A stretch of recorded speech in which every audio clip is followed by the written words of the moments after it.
bit of a walk to the car rental, but it's always fun in airports. Alright, so we're checking out the room here at the Hyatt Regency.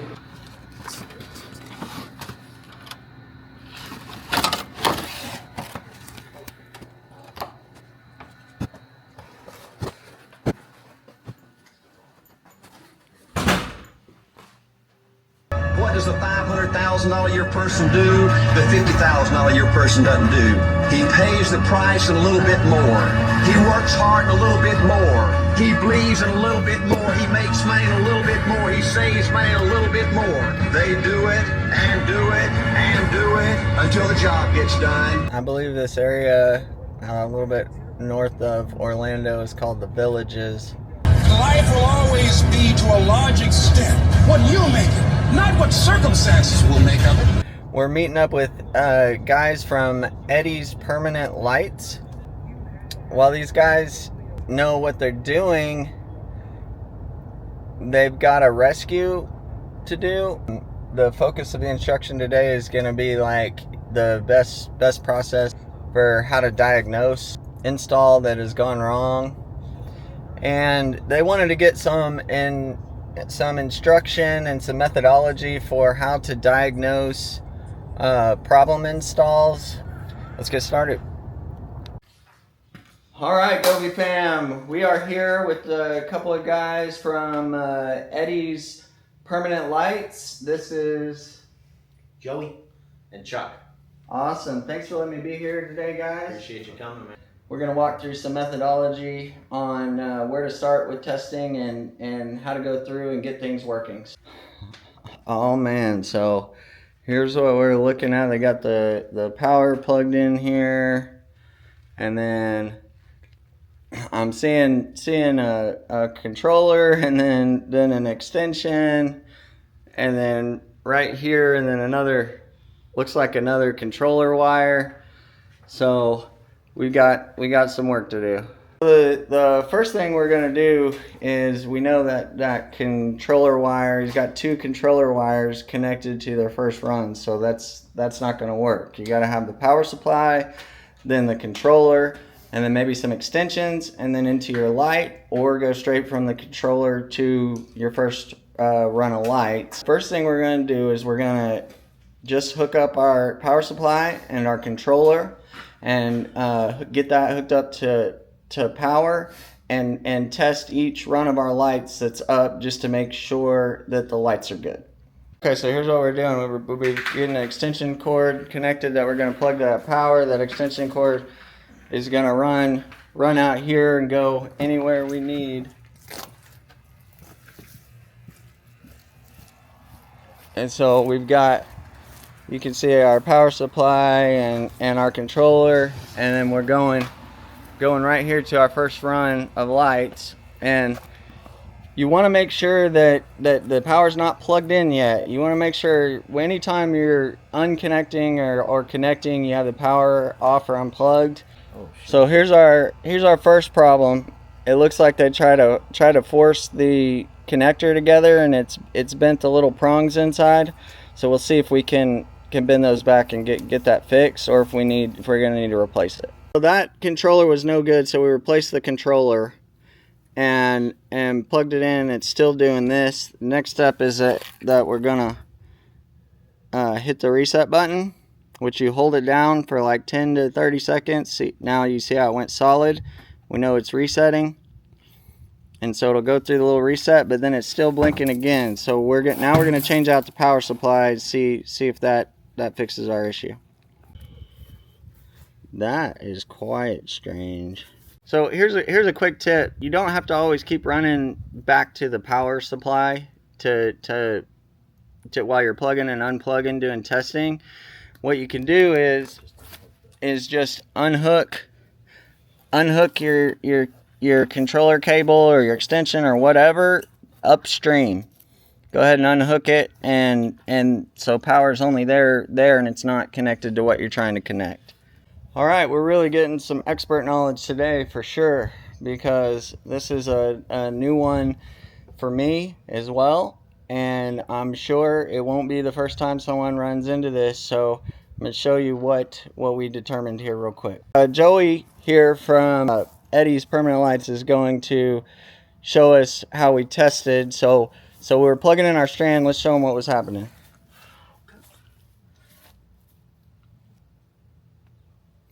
Okay, so we're getting this. So something's up with the voltage. Reset doesn't work and whatnot. That's plugged into the garage here at this house.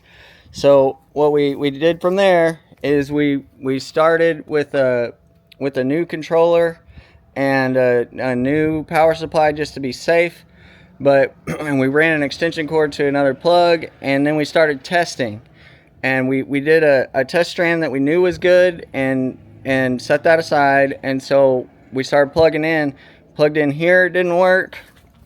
So we went over to our next one, plugged in here, it didn't work. And plugged in here, it didn't work. And on around, and we didn't get lights to work until we got over here to this strand because they hadn't been plugged in yet.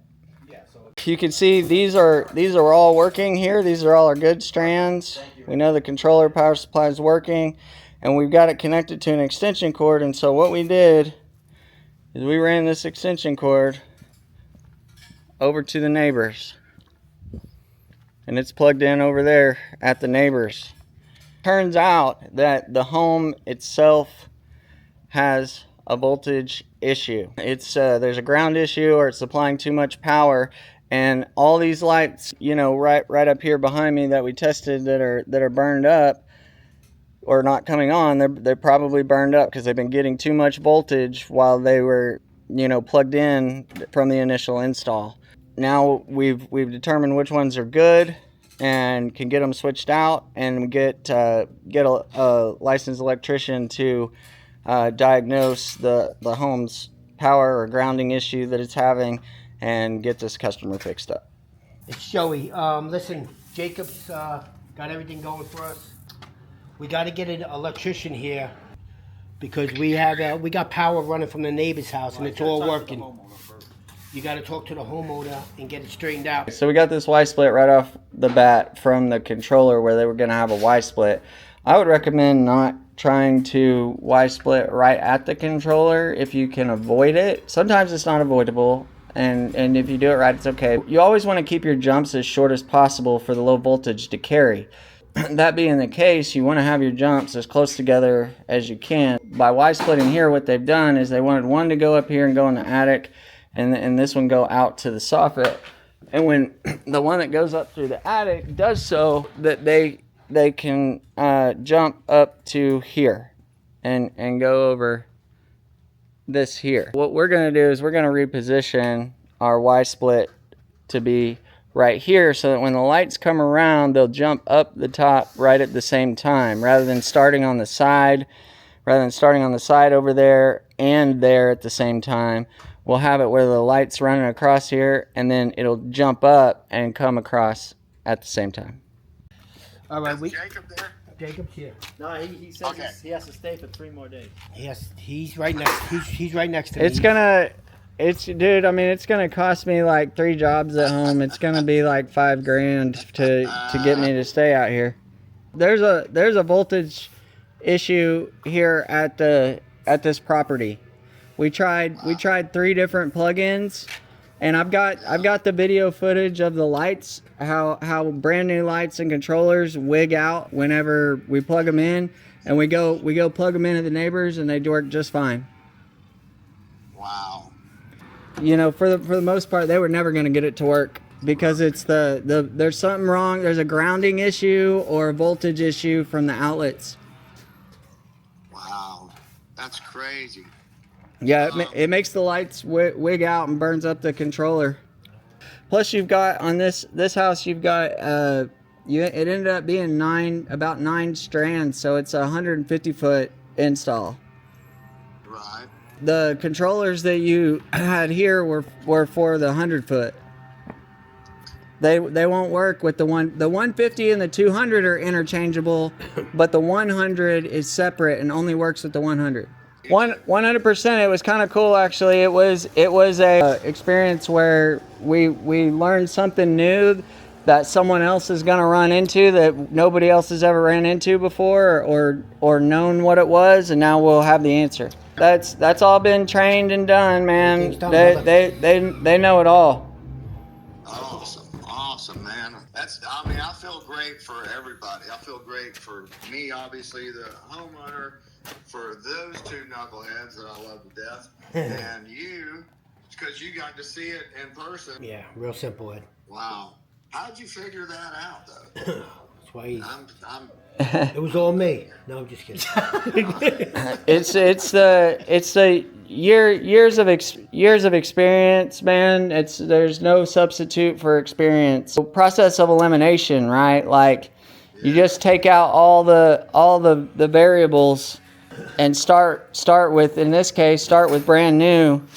And even when brand new's not working, then you know something else is up. okay.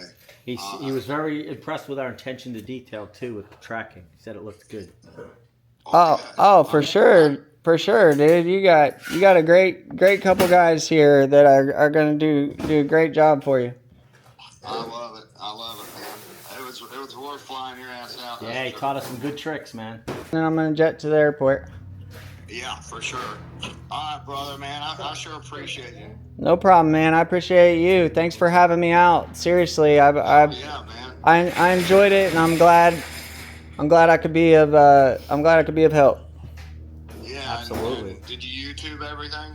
I'm YouTubing it right now. Yeah, you're on YouTube, buddy.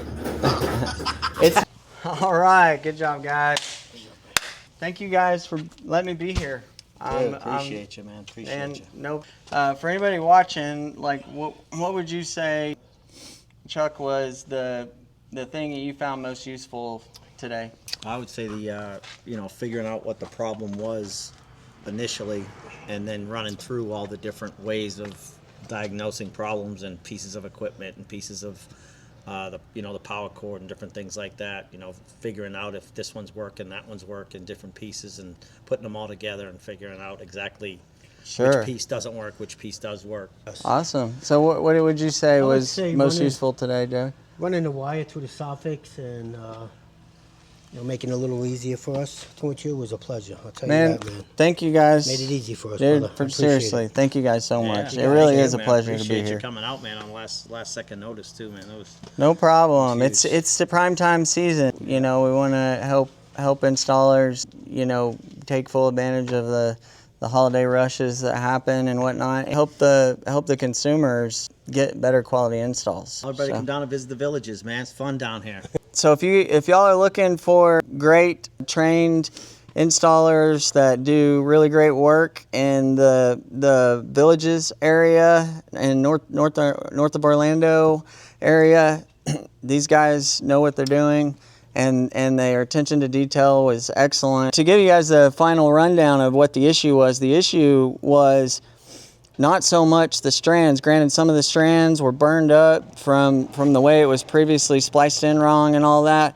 However, turns out that the voltage on the home, and there's a ground issue or a voltage issue on the home. We tried 3 different plugs. The homeowner's not home right now, so we couldn't try inside the house. We were able to knock on the door at the neighbor's house and ask them to use their plug, and when we plugged in there, everything started working just fine and works just fine when plugged in there. So we'll have to get an electrician out, have them diagnose whether it's a breaker issue or a ground issue or a voltage issue, but something's up with the plugs they've got in the home. That's the thing about Govee. It's low voltage. It requires certain voltage regulation, and if you supply way too much voltage, you're going to burn up a controller or burn up the lights. So anyway, all right, guys. Well, I'm going to hit the road and get on a plane Get 'em, buddy. Take your time and and have a safe trip back. We'll see you guys on the next one. You got it, buddy.